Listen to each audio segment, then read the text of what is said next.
something a bit different, but we are at a conference here to talk about new economic systems, and I've been working on, I guess, on that, particularly in relation to housing, for the last 2 or 3 years.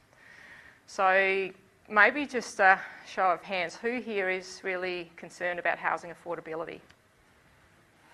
All of you. Who might be interested in, if you think about, the current paradigm, it's either rent or ownership, but, maybe some hybrids or new forms of, different ways of looking at, what we do in relation to housing. Some people, 2 hands up. Okay, so as a little bit of background about me is, as part of a group called the Green Swing, we did 2 sustainable housing projects in the town of Earth Perth, and it's given me some real, I think, hands-on and lived experience around what is it like if, as 2 couples, you start something from the bottom up because you simply just want to live in a better place. But also as a developer, making decisions around housing that we basically built for something else, and how does that development model work, or what's some of the flaws and what's the impact on housing affordability. So with that experience, I've really undertaken a lot of work the last couple of years. Ooh.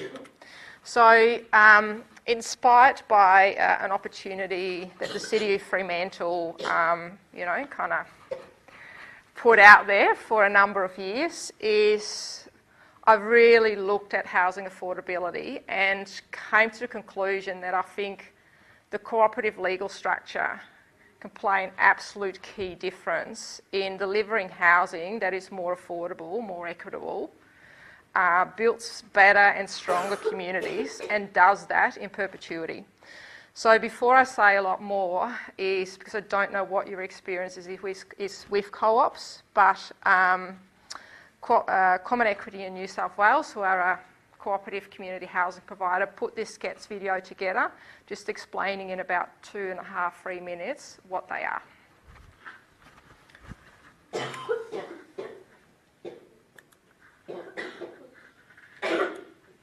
Do you know about cooperative housing?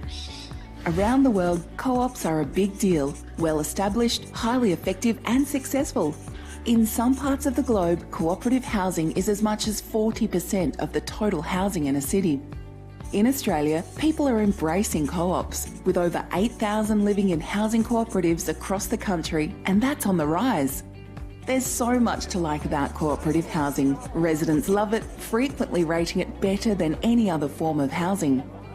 It's a model that empowers, generating significant social, financial, health and well-being benefits. It's inclusive for all ages and demographics, and offers the benefits of safety and security with the joy of being part of a vibrant local community. Cooperative housing is as varied as the people who live in it. Units, freestanding houses, villages, owners, part owners, renters, shared spaces, rooftop gardens, innovative designs. Australia's housing market no longer meets the needs for so many.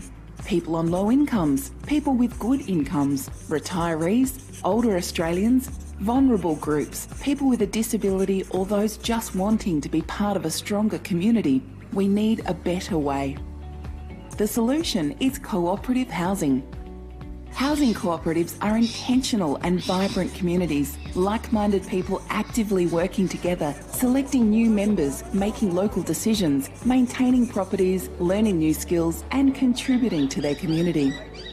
They are legal entities that operate to protect the rights and interests of all members. They run according to 7 principles: voluntary and open membership, democratic member control, member economic participation, autonomy and independence, education, training and information, cooperation among cooperatives, and concern for the community.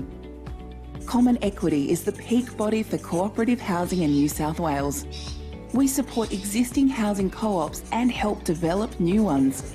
we innovate, we demonstrate how to reduce the cost of housing and support services, we build communities, we build resilience, we create new ways to access affordable housing. Choice, control, cooperation. Together, let's explore the opportunities. www.commonequity.com.au. The future is cooperative.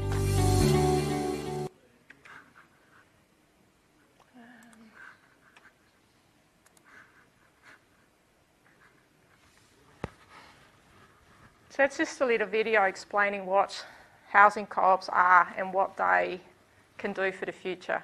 Now, so Common Equity New South Wales is the peak body for housing co-ops in New South Wales.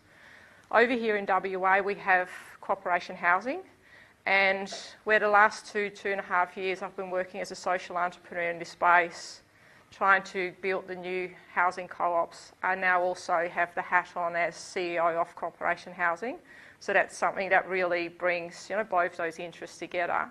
And I think importantly too, if I reflect on one of the slides that I saw this morning, if you work in a very innovative space, the risk of burnout or being unable to actually put food on the table is very real. So I'm now very fortunate I can show some of my interest while also getting paid for what I do.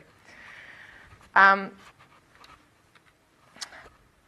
did want to put this slide up because at the moment there's a lot going on in this space. So there's community-led housing. In WA we've got a Baugruppen, Baugruppen pilot. People are talking about cooperatives, terminating co-ops. We're talking about co-housing. So there's all these terms floating around. I think in essence, the way I look at it is all these initiatives in the end want a similar thing. We want to create communities that are more sustainable and where we've got a much stronger social fabric that holds that together. For me, the strong belief is that the co-op legal structure is one that can really facilitate, from a legal and finance perspective on how these communities get built and how they evolve, plays quite a strong role. What's interesting is if you look at housing co-ops in WA, that we've had a number of these communities that were built in the 80s and 90s. They were made possible by a funding stream by the federal government. And the federal government at the time purely focused on the rental accommodation. So that's where the existing housing co-ops largely consist of social and affordable rental opportunities. There's one of the cooperatives where it's a mixed co-op, so they also have some ownership situations, but that's purely because some people were really interested in the idea and then bought land that was adjacent to the co-op and brought it all together. So if you look at the economics, then for me one of the strong motivators to look at housing co-ops was that focus on housing affordability, because I knew that if we use that very typical development model, which is particularly prevalent when you look at medium and high density infill development, like developers dominate that space, and developers, right or wrong, but want a return on investment. Generally, that return on investment is about 20 to 30%. So that bumps up the prices, particularly in the infill development space. So if people want, and need more affordable housing, then as a result, what it means is that we still continue to build on the fringes, because that's where people can afford to buy a home. What we don't take into account then is how much it costs to actually travel from A to B, how far you are from friends and relatives, what's the price that you pay in lots of other ways for affordable housing. And, therefore too, I think when we look at housing affordability, you've got to look at what it costs as a percentage of income, but I think you also need to look at what it costs ongoingly. Don't just look at the upfront investment, but look at the price that you pay from a lifestyle perspective. So if I look economically, then just largely I see two really big hurdles. I talked about the medium and high density infill development, and housing affordability in that space is really impacted. Like, we could all be part of a project where we were the developers from the start and cut out at 20 or 30% developer margin. So, you know, that would make a significant difference to the price of an apartment. However, if I go to the bank as a group of people and say, well, I've got my $5,000 or $10,000, you know, whatever the deposit is, and I go, we've got everyone lined up, we are all capable of paying our deposit, we actually have pre-approval, so when that apartment's finished, the bank, you know, has actually approved that I can take out a loan. Nevertheless, to pay for the construction, the bank goes, I need at least 40% equity into this project. So to break that down for you, if your apartment, and I'm using easy figures here, but if your apartment was going to cost $500,000, then you need $150,000 to $200,000 in cash to be able to be your own developer and get an apartment at cost price. And I know that basically puts it out of reach of the majority of people. So even though you might be someone that's got enough to, you know, pay for that apartment and go to the bank when it's finished, you're not able to, you know, really to cut out that developer margin. And I think that's an issue. If we want to focus on more, you know, if infill development and quality infill development is really critical going forward, then we need to look at different development models. The other one economically is, the way it is at the moment is, you'd love to be able to deliver more social and affordable housing, and increasingly we're looking at private investors, people like you and me, to start filling that space. Because if you look at the strategies by, you know, if I look at, say, the action plan that the state government put out, they actually acknowledge that they don't have enough money to put into social and affordable housing. I think they're going to build about 500 socially affordable dwellings over the next couple of years. That's not enough. We need a lot more than that. Now, what's interesting, if I'm a private investor and I really want to do something in this space, there is no way I can actually, you know, make ends meet. I would lose money on, you know, on building those kind of properties. So I think that's the challenge, is that, you know, in reality is that's what we're facing with. Now, I definitely can't solve all of that, and I think that, you know, it's a complex problem that needs, you know, solutions from different angles. But it was the opportunity that the City of Fremantle put out in October 2016 that really made me focus on particularly the homeowner side of the equation. So the City of Fremantle owns a block of land on Quarry Street. It was within walking distance from the train station, from the heart of the city. And what they said is, we would really like to, you know, to use this as an opportunity to demonstrate what it could look like in relation to providing affordable homes for future homeowners in perpetuity. So they weren't just talking about the first group of people that were going to live here, but they also expected that the saving that first group could make to be passed on to future homeowners. So, an enormous challenge. And we had a group working on this for about 2 years. Because how do you solve that? Where is the funding going to come from to get something like this constructed?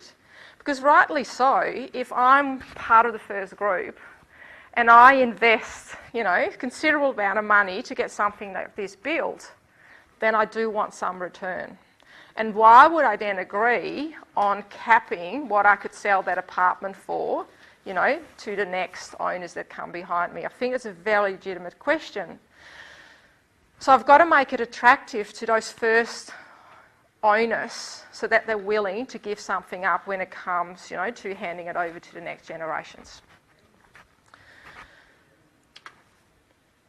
Now, obviously, and I think if you then look at, you know, this opportunity, the city decided recently not to go ahead with this opportunity. And it left all of us working on this just perplexed. And I think some of the stuff that I was hearing this morning, I think, you know, it probably highlights that we're working on a paradigm shift, and there's definitely interest, you know, within society to start demonstrating the new, but at the same time, whether it's within the organisation or within society, you're also being pulled back. So, you know, I think within the city there's probably various reasons on why this didn't go ahead, but it does leave a group of, you know, social entrepreneurs wanting to do, you know, to demonstrate something new and demonstrate what the new economy can look like. It does leave you with 2 years of development work and not being remunerated at all. So, nevertheless, I still very strongly believe that the co-op model is the key to the solution. And why do I think that? The co-op model, you can use it for future owners to become their own developers. It's a very flexible structure that allows you to do that. It really, using that structure, it de-risks a project from a development perspective because the future owners become members of the co-op. We ask them to pay a membership fee, and that means that they have skin in the game. And research from around the world shows that when people have skin in the game, when they're part of a design process and part of a community, they will do everything they can to be part of that community and to stay within that community and be able to purchase one of those apartments when it's actually finished. At the same time, the co-op structure allows us to accommodate when people's life circumstances do change. If I would buy an apartment off the plan and I've paid a $40,000, $50,000 deposit, if my circumstances change and I can't go ahead, I'll lose that deposit. In the co-op structure, if we have other people on the waiting list, because generally these projects are very popular, then you can be replaced. You get your money back, someone else will take your place. And I think that is something that is really important. We've got to recognise that, you know, life does change. It's not consistent. The co-op structure also means that that people are part of this project from the start, which then means if I go to a bank or an investor to go, can you help us, you know, get this deal over the line financially? They go, I've got a committed group of people here. I don't require that 20 or 30% return on investment because I look at the research and I look at this group and I look at, you know, what they've already invested in. So, you know, we should be satisfied with something that's a lot less, and that's how we can then achieve, you know, housing affordability.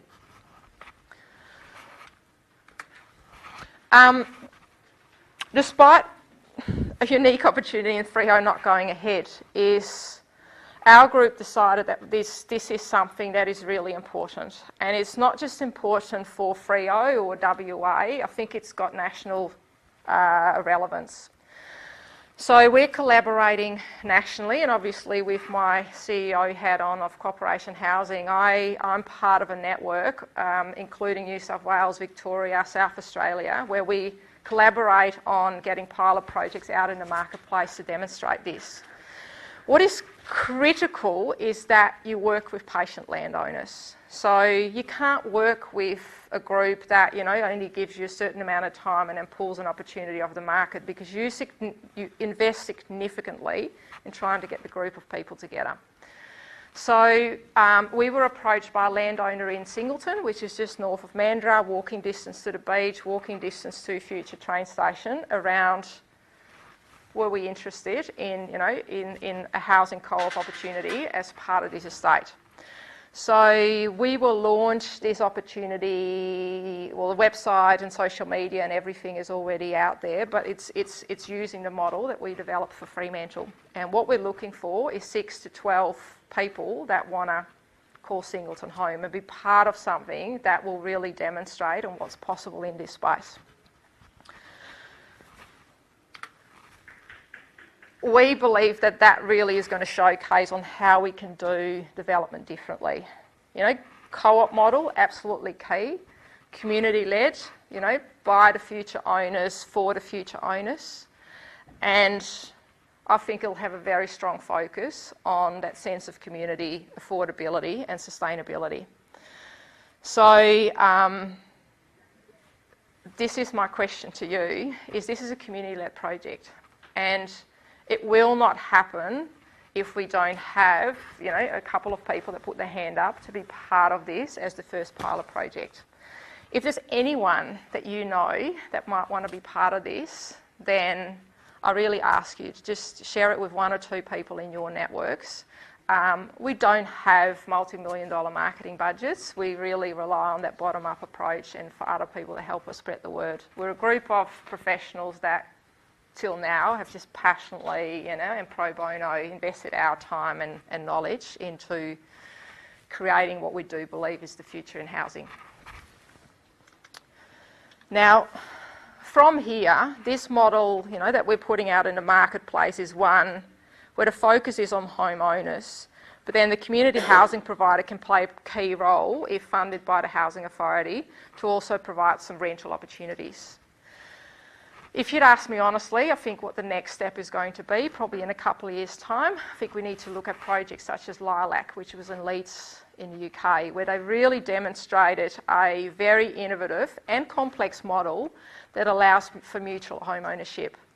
And the easiest way to describe it is it's probably a sliding scale where you can move from rental to 100% ownership and anything in between. That's a complex system. The co-op model could cater for that, like Lilac is a co-op. But because we work in the Australian context, there's a number of hurdles that we need to overcome, which is another bit of development work that we haven't undertaken just yet. But if one of the questions is around what's the future, then I think that's something to strive towards. That's it. A lot of this work is, obviously I've got the 2 hats on, but is facilitated and promoted by Green Fabric. Is this something that you're interested in? I'd say, just jump onto the website, subscribe to those newsletters and see what we're up to. Thank you.